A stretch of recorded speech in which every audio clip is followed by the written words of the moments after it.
momentum, which is actually a nice topic to transition into coming out of talking about potential and kinetic energy, because momentum in some ways is similar to energy, but in some ways is very different. And so we're going to talk about that as we go through. So our first question, our first random question, what is momentum? What is momentum? What are we actually talking about? And basically the simplest and probably best way to define momentum is that momentum is mass in motion. It's mass in motion. If you remember back to when we were talking about energy, we talked about energy as the capacity to do work, right? The capacity to do work. Momentum is not the capacity to do work. It's some mass, some amount of matter in motion. And everything that's in motion has momentum. Now, similar to kinetic energy, only objects that are moving have momentum. In the same way that only objects that are moving have kinetic energy, only objects that are moving have any momentum. You're like, well, that's awesome, right? Momentum, mass in motion. What does that actually mean? How do we calculate that? Why do we care? And the answer to that may be that you don't care, but you're taking this class because you have to, and so maybe you just care enough to meet the challenges that the class provides, right? But here is basically how we calculate momentum. I do not know why we use a lowercase p or sometimes a rho, which is a Greek letter, but usually a lowercase p to represent momentum. I don't know. I mean, m was already taken, right? Because m represents mass. But why we choose a lowercase p, I don't know. But p, or momentum, is equal to the object's mass times its velocity. How is that equation different from kinetic energy?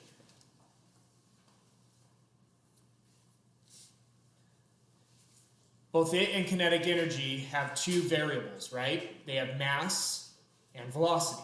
Same two variables, but how are they different? Yeah? Velocity is squared. Velocity is squared in kinetic energy, and it is not in momentum. And what else? There's no 1/2, right? For kinetic energy, we do 1/2 mv squared, but the big difference is that velocity is not squared. And what that means is mass and velocity impact momentum in the same amount, or in the same way, to the same degree. Whereas when we talked about kinetic energy, velocity was more important because it's squared.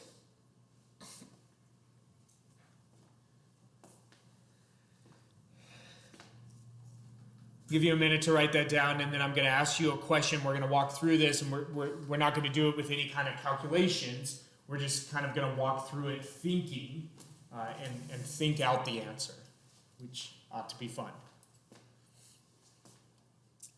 Okay, so let's assume this. Let's assume you are an individual and you are moving at a particular velocity. Okay?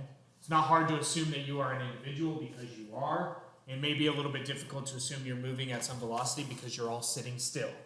But I'm sure at some point in your life you have moved, right? So let's assume you're moving at a particular velocity. And let me ask you this question.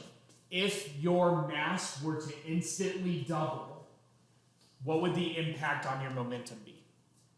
So if you stayed moving at the same speed, but your mass instantly doubled, what would the change be on your momentum? Yeah?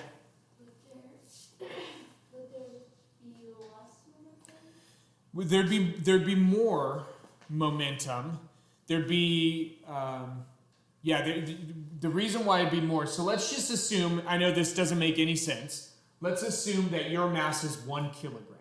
The reason why that doesn't make sense is because 1 kilogram on Earth is equivalent to 2.2 pounds, right? Nobody is that small. Well, some people are that small when they're born, but they don't move, right? I mean, kick their legs, but anyway, so let's assume that your mass is 1 kilogram, and you are moving at 1 meter per second. Okay? 1 kilogram, 1 meter per second. 1 meter per second is about 2 miles an hour, so that's not hard to accomplish. The 1 kilogram is. So let's assume this is 1 kilogram, this is 1 meter per second. What would the momentum be? What's 1 times 1? 1, and then the units would be kilograms meters per second. It's not the same thing as kilograms meters per second squared. Different thing altogether. Kilograms meters per second. Now, if your mass were to instantly double, so you stayed moving at the same velocity, you're still moving at 1 meter per second, but your mass doubled to 2 kilograms, what would your momentum be? What's 2 times 1? It would be 2. So if your mass instantly doubles, your momentum doubles. Yes? Okay, now let's assume your mass did not double. Your mass stayed the same, but your velocity doubled. What would the impact on your momentum be? It would also double, right? It doesn't matter if it's 2 times 1 or 1 times 2, it's still 2.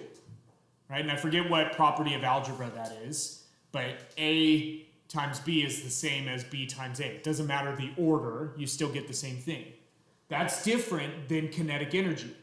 When we did this with kinetic energy, if your mass doubles, your kinetic energy doubles. If your velocity doubles, your kinetic energy quadruples because of that square. So that's a big difference and something you need to keep in mind. And so don't confuse momentum with kinetic energy. Even though they both require motion, there is a big difference.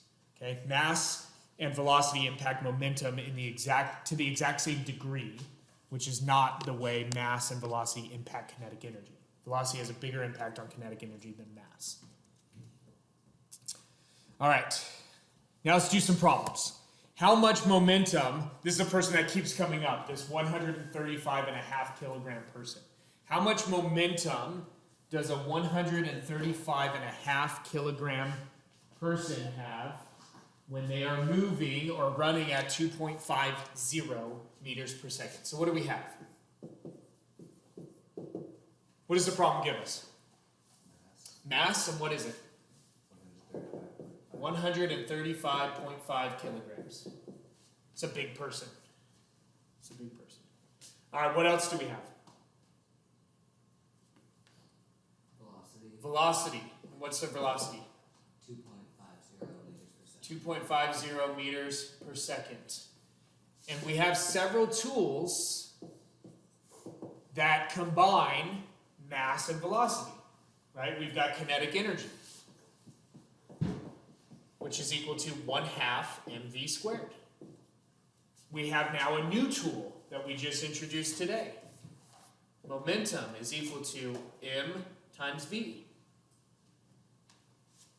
And we'll leave it at that. We do have some other tools, but that's good for what we've been talking about over the last couple of weeks. And what do we want? What is the problem asking for?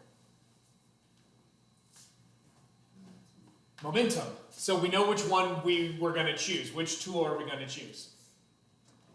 The one that solves, wow, that was cool. The one that solves for momentum. So, and we want momentum. Our tool is already set up to calculate momentum. And so then we just plug in what we know. Momentum is equal to our mass, which is 135.5 kilograms, times our velocity, which is equal to 2.50 meters per second. We okay with that? And we get, okay, how many significant figures are here? 4. How many significant figures are here? 3. And once you have a decimal place, any trailing zeros are significant. If there's no decimal in there, trailing zeros are not. So our answer should have how many significant figures? 3. Same as the fewest, which will give us 339 kilograms meters per second. Notice this is not kilograms meters per second squared, so we can't replace it with newtons. And it's not kilograms meters squared per second squared, so we can't replace it with joules. We'll just leave it like this. We'll leave our units like that. 339 kilograms meters per second. Yes, sir? x. Like, P equals MB X. Oh, that was just the times. Yeah, that was the times. Yeah, no, I'm sorry, that was confusing because I don't know if I've always included that x for the times. Yeah, I'm sorry. That was a times, m times v. Oh, man. That is confusing. I'll eliminate that before I send you the slides out, but it was there when we talked about it on the video. All right, what is the momentum of a 2.35 times 10 to the 14 kilogram train? Or, wow, what does the momentum of a train have? Gosh. How much momentum does a train have, or what is the momentum? I'm sorry. I went through these again to make sure there weren't any typos, but there is one there. It's terrible.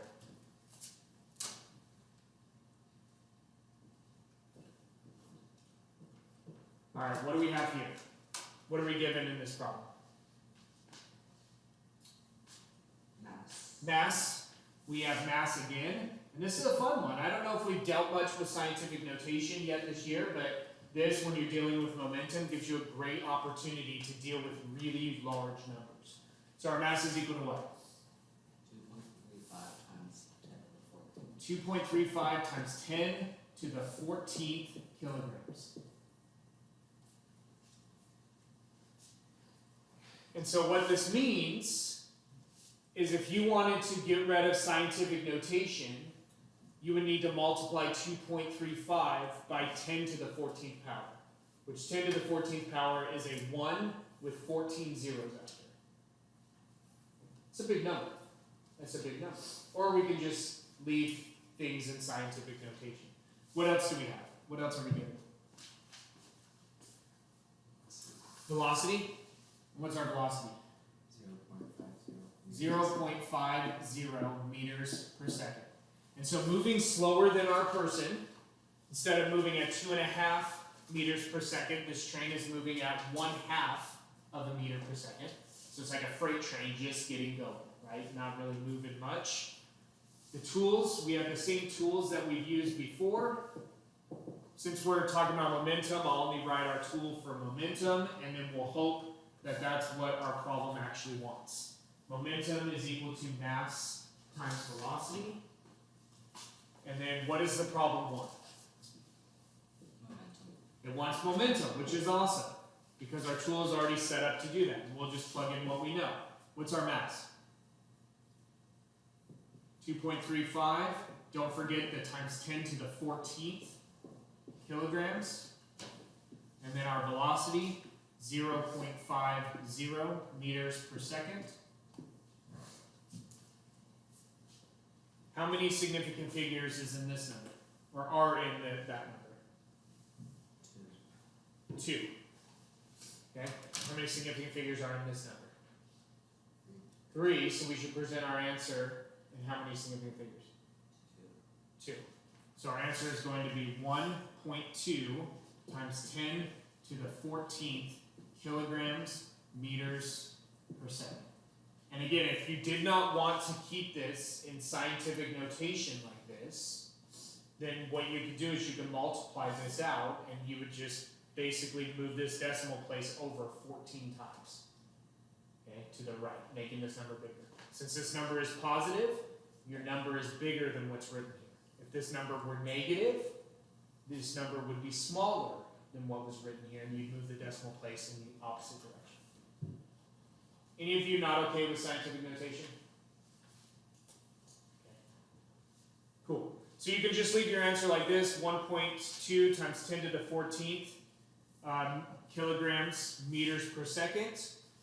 Or you could go through and write out all your zeros if you want. But this is a huge number. This is a huge amount of momentum. And this is why even a slow-moving train is very, very dangerous, because mass and velocity impact momentum in the same way. So even a slow-moving train has an enormous amount of momentum. And we'll talk about what that actually means with the potential to transfer momentum to something else. All right.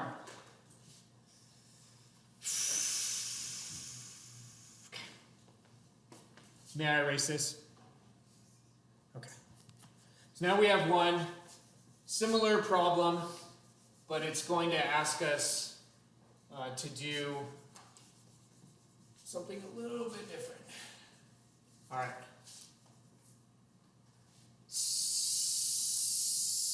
Okay. All right, so what does this problem give us? If a person has a momentum of 35.5 kilograms meters per second at a velocity of 0.25 meters per second, what is his mass? Okay, so what are we getting? We know momentum. Momentum is equal to 35.5 kilograms meters per second. What else do we know? Velocity. Velocity is equal to 0.25 meters per second. Got our same tools. What do we actually want? We want mass.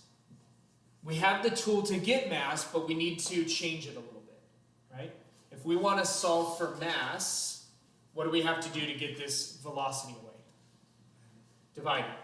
So we'll divide both sides by velocity. This will cancel, and we'll get that mass is equal to our momentum divided by our velocity. Okay? And so our mass is equal to our momentum, which is 35.5 kilograms meters per second, divided by our velocity, which is 0.25 meters per second. Meters per second are going to cancel, right? And then all you'll be left with is kilograms, which is nice. Why?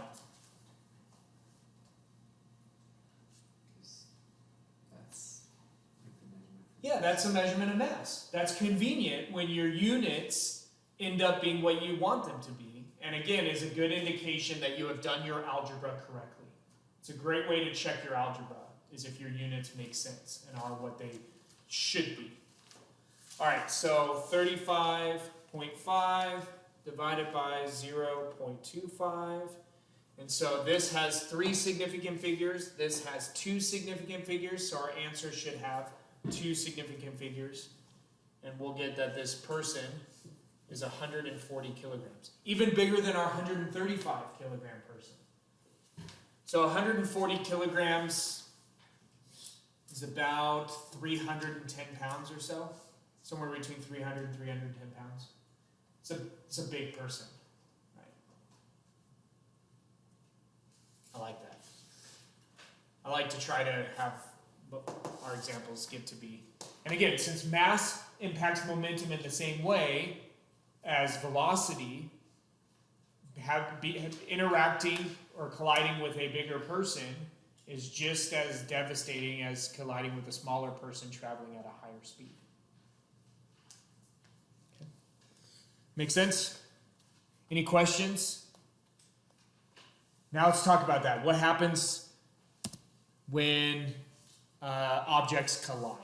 What happens to momentum during a collision? What happens to momentum during a collision? So this is another way in which momentum and energy are related. So we have what's called the law of conservation of momentum. We also have what's called the law of conservation of energy. So the law of conservation of momentum states during a collision between two objects, the total momentum doesn't change. So during a collision between two objects, the total momentum does not change. Total momentum does not change. Individual velocities may change, but the total momentum does not. And we'll work out some problems and we'll see that the velocities may change, but the total momentum will not.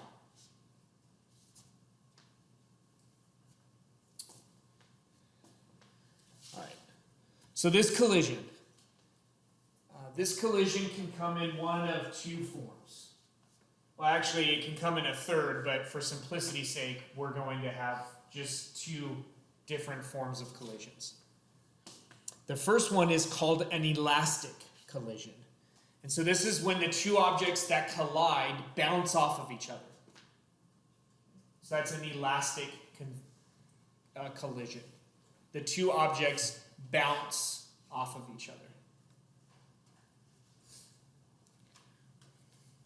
And I put bounce in parentheses because during a collision, bounce is usually not the term you would use.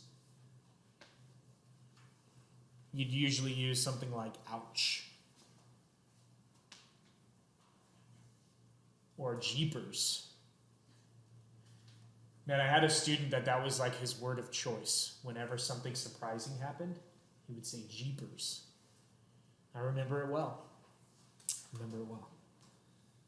All right, so here's what this looks like. Is that too small? Grace, you can see that okay? Okay. So here's what this kind of equation would look like. So here's object 1 with its mass and its velocity. Here's object 2 with its mass and its velocity. And this is going to be equal the sum of whatever it is after the collision. You still have object 1 and maybe a different velocity. You still have object 2 and maybe a different velocity. But whatever the sum is here better equal what the sum was there. Because the total momentum cannot change. The total momentum cannot change. Individual velocities may, but the total momentum will not.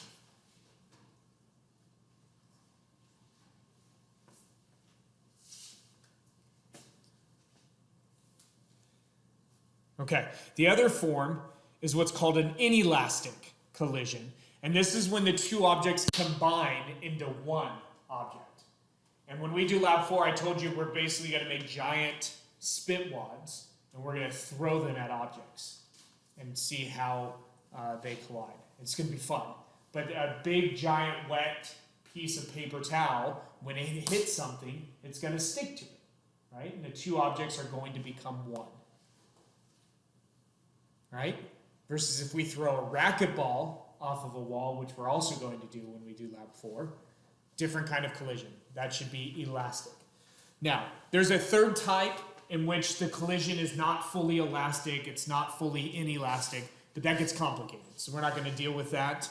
If you go in and you decide to study engineering, you'll get into those types of collisions. But we're not going to go there. All right. So this is what the equation looks like in an inelastic collision. We have object 1 with its own mass and its own velocity. We have object 2 with its own mass and its own velocity. And then after the collision, we have a single object with the mass of both objects. That's why we have m1 plus m2. The mass of both objects is now part of that new object. And then we have some final velocity. Some final velocity of that new object.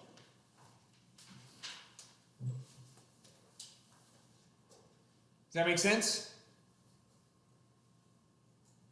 You ready? Let's do some problems.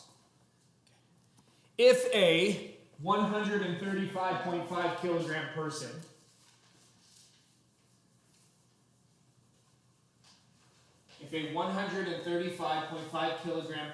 moving at 2.50 meters per second, that's back to our first example, right? First example, tackles a 45.6 kilogram person, somebody a third their size. That's messed up. It's messed up. Standing still, at what velocity will they move after the collision? So it's a tackle. We can assume this to be an inelastic collision, right? They've become a single object. Make sense? Unless it told you otherwise. But a tackle, a good, well-executed tackle ought to be you wrap the person up and you take them to the ground.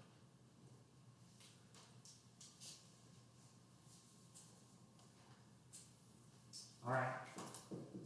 Have. What do we have? What are some of the things we're given? Mass. Yeah, we have the mass of one object. So mass 1 is equal to 135.5 kilograms.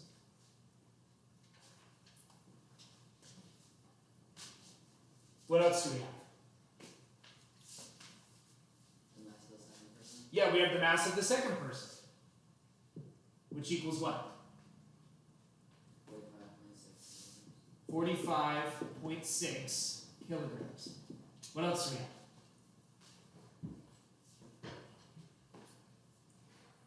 We have velocities that correspond to those people, right?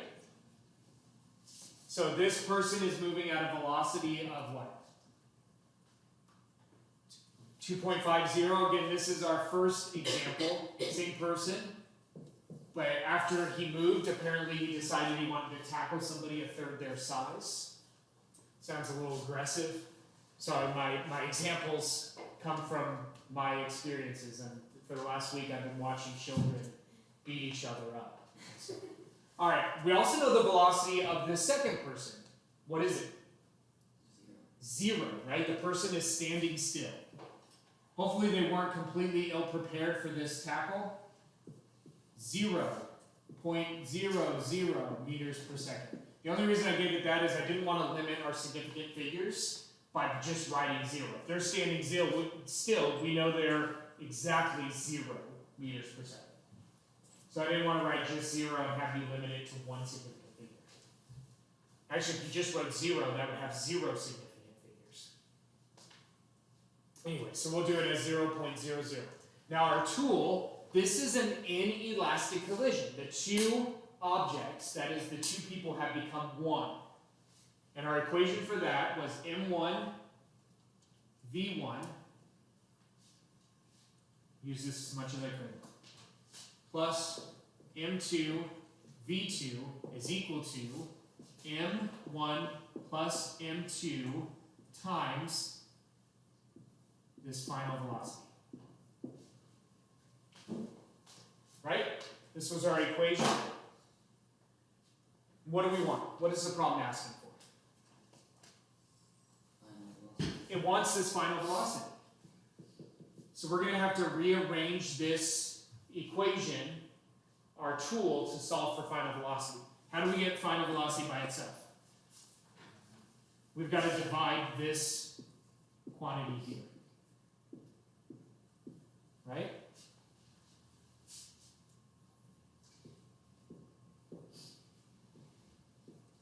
So this, it'll cancel on this side, and on the right side we'll be left just with v final. On the left side we have something new.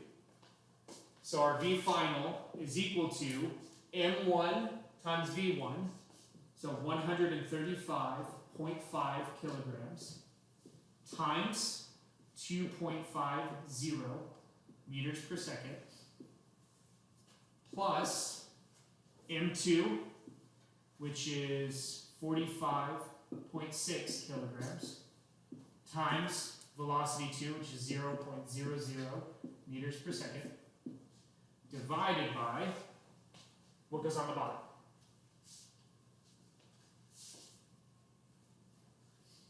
Mass 1, 135.5 kilograms, plus mass 2, 45.6 kilograms.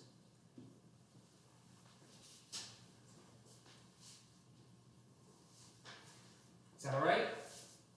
So anything times 0 is 0, so we don't even need to worry about that.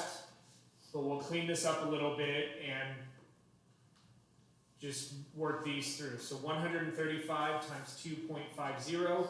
This has 3 significant figures, so our answer should have 3 significant figures. This is going to be 338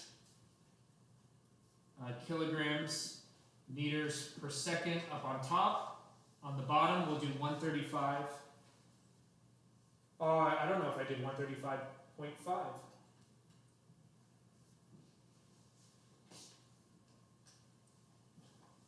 $339 kilograms meters per second. Sorry about that.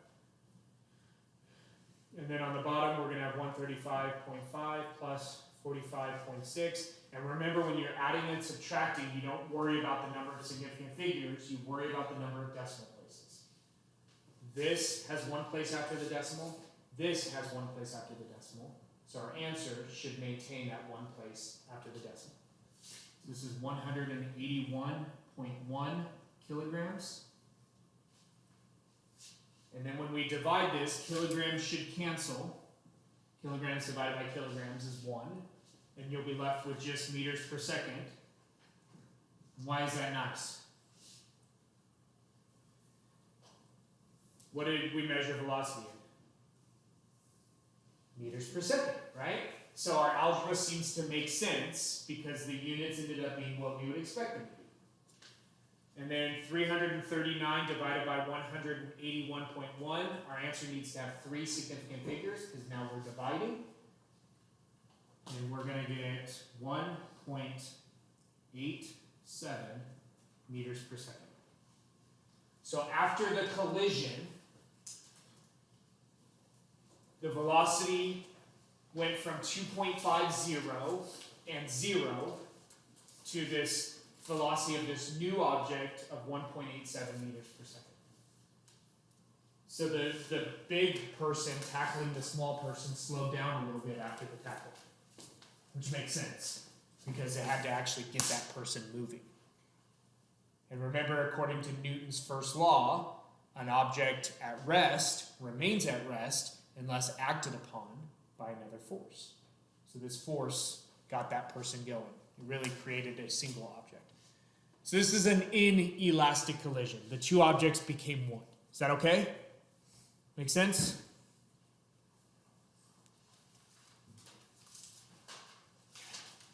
All right. So if the 135, we still have the same person picking on the smaller person. If that 135.5 kilogram person running at 2.50 meters per second ran into the 45.6 kilogram person and transferred all their momentum in an elastic collision, what would the velocity of the smaller person be? So now the collision is elastic and not inelastic. Okay? So the person is not tackling them, they're running into them and transferring their momentum to the smaller person. Have you ever taken a basketball and put a tennis ball on top and dropped them both? So the tennis ball lands on top of the basketball? Oh, we're gonna do that as well in a couple of weeks. And you can see a bigger object, the basketball, transferring all of its momentum to that tennis ball. It's fantastic. And then we'll try to build a snowman with a basketball, a tennis ball, and a golf ball. And everybody will watch out when I drop it so you don't get hit in the face with the golf ball. I mean, maybe we shouldn't, right? You all signed a waiver saying you understand that labs are dangerous and you could be injured in some way. And then there's some excitement to it, right? All right, so what do we have?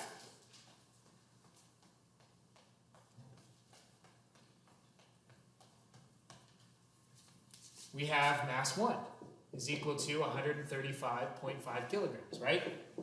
This same bully that weighs 100, what would that be? 170 plus 17, be about 297 pounds? No, it's 270 plus 27. Yeah, so 297 pounds. It's a big person. Almost 300 pounds. Tackling somebody that's 45 is about 100 pounds. That's messed up. All right, so we have mass 1. What else do we have? We have mass 2, which is equal to 45.6 kilograms. We have the velocity that goes along with this person is equal to 2.50 meters per second. And what about the velocity of this person? It's referencing, it's saying the 135.5 kilogram person, the 45.6 kilogram person, referencing a specific individual. We've already seen these individuals, right? So this individual, its velocity in the previous one was 0. Its velocity is 0 now. The tools, now we have an elastic collision. So our tool is different.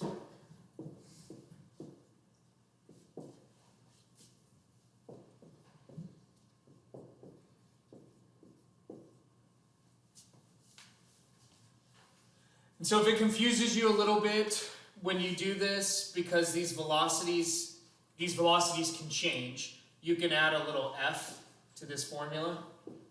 So you're like, okay, the final velocity of person 1, the final velocity of person 2, just so you know that they can be different. All right, what is this problem asking us for? What does it want?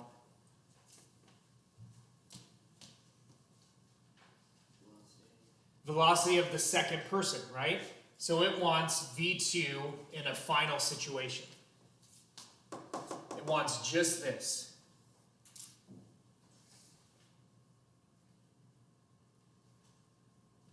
Well, that's kind of interesting. Do we even know what this is? It's another thing that the problem actually gives us that we didn't write down. So what does the problem tell us about the first individual? When they run into the second, what do? Transfer all their momentum. So if they have 0 momentum, what is their velocity? 0. So we also know then that V1 in the final condition is 0.00 meters per second. Because it told us that this person transferred all of their momentum to that other person.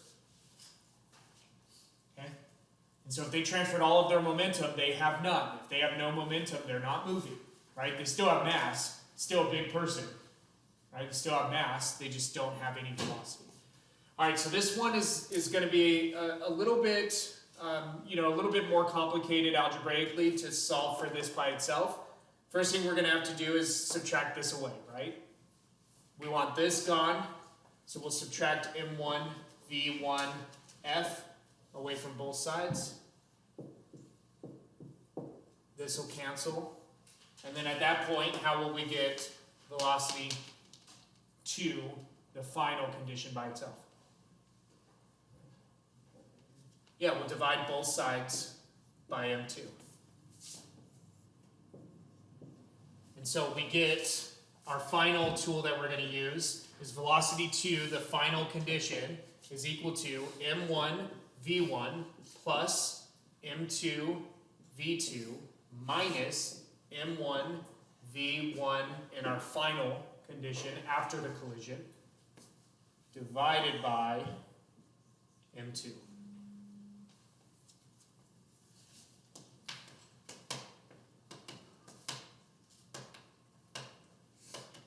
Is that okay? And then now we'll start plugging in what we know. So V2F is equal to 135.5 kilograms times 2.50 meters per second plus 45.6 kilograms times 0.00 meters per second minus 135.5 kilograms times, I ran out of space, times 0.00 meters per second. Sorry, I ran out of space and just turned a little bit. And then all of this divided by mass 2, which is 45.6 kilograms.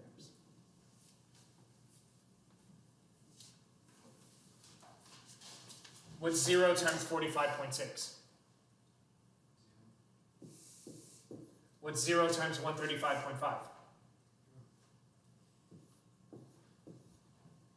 Okay, so basically we can clean this up to be 135.5 kilograms times 2.5. We've had that several times, but I probably have the number written down there. Yeah, 339. So then our V2F is equal to 339 kilograms meters per second divided by our mass 2, 45.6 kilograms. Kilograms will cancel, not counsel, cancel. And we'll be left with just meters per second, and that's nice. Why is that nice? That's how we measure velocity, and that's what we're looking for. So we have 339 divided by 45.6, and And this, we should present it with 3 significant figures, and we have 7.43 meters per second.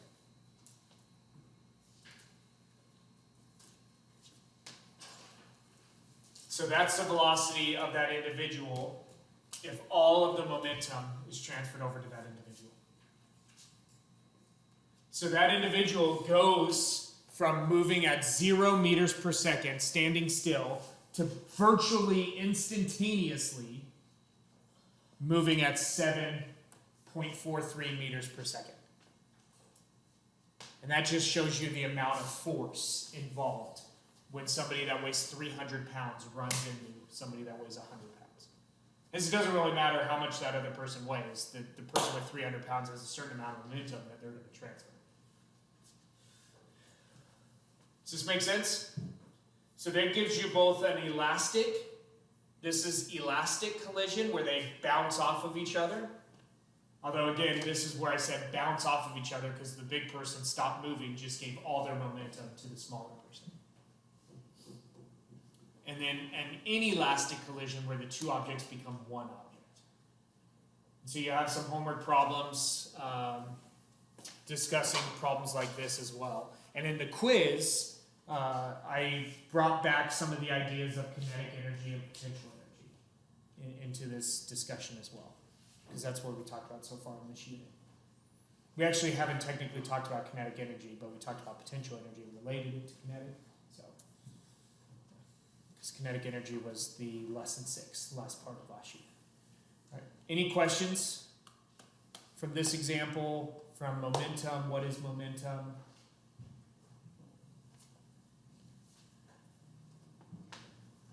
All right.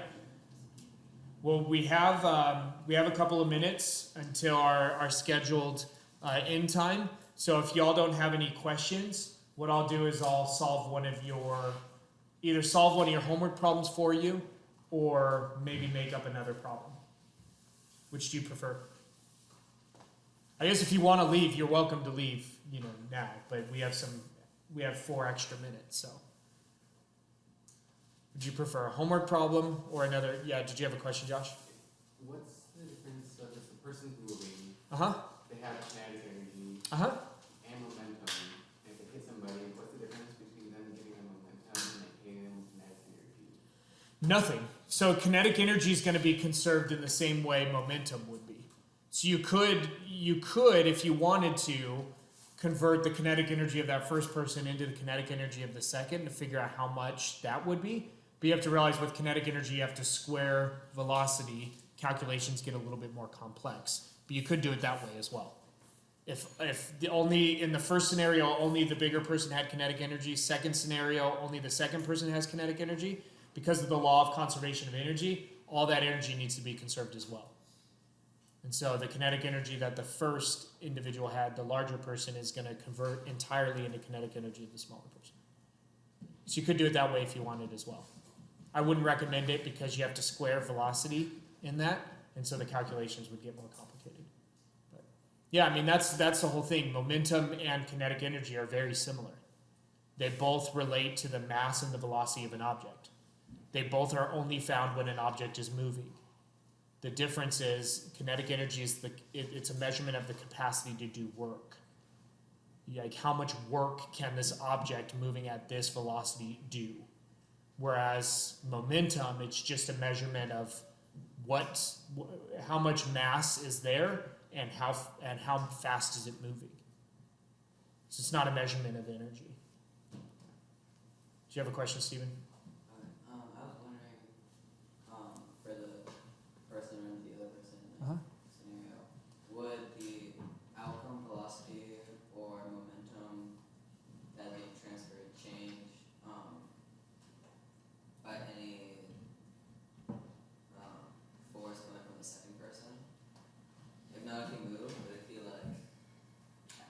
Well, yeah, I mean, according to Newton's third law, the force that the larger person exerts on the smaller, the opposite force is going to be exerted on the larger person. That's why he stopped, right? Because he was moving and then came to a stop.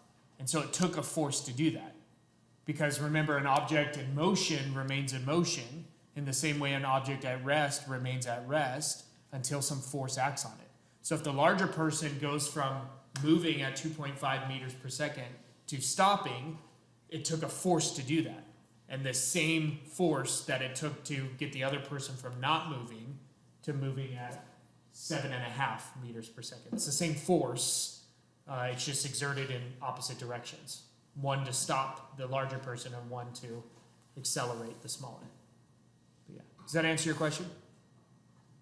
I think like what I was thinking of, like if the second person had a little more control of his own. Well, yeah, so this is ignoring friction, right? So this is ignoring friction for simplicity's sake. But in reality, if you knew somebody really big was about to run into you, you'd probably take on a posture that increased the amount of friction, right? So you'd lower your center of gravity down, and so you'd increase the amount of friction. And so, yeah, you wouldn't actually accelerate all that much. Even if you weren't paying attention, you didn't know what was happening, there's still going to be some amount of friction. Your feet are in contact with the floor. There's going to be friction. So in reality, you wouldn't actually get that amount of velocity, but it'd be pretty close. The amount of friction would not be significant. But then you'd have gravity that would start to slow this person down. This person wouldn't move like that forever. Gravity would get them back on the ground, and then friction with the ground would eventually stop them. You know, they're not going to move at 7.5 meters per second forever. You were saying how if the train going really slow, Mhm. really like it can do a lot for you because it has so much mass behind it. Mm-hmm. Like, isn't there like a point where something were just really big and going super slow wouldn't do much besides just push you? Like if a bullet hits you, it's really small so it can penetrate, whereas if a wall were to hit you, it's just gonna like push you back. Sure. Yeah, and so, well, and another thing you have to realize is that train's not going to really slow down very much when it hits you, right? So it's a matter of how much is your velocity going to change.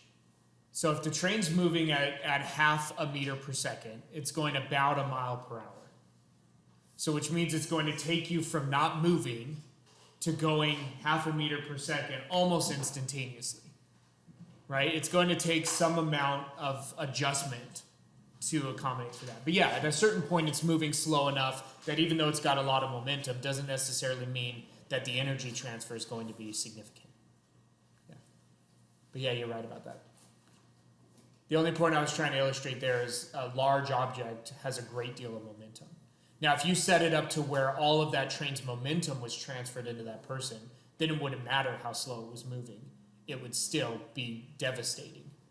But in reality, that can't happen because the train's going to keep going. You know, if it collided with a person that was at rest, yeah, it kind of just push you over at that point. All right. Any other questions, thoughts? Okay. Well, enjoy the rest of your Wednesday.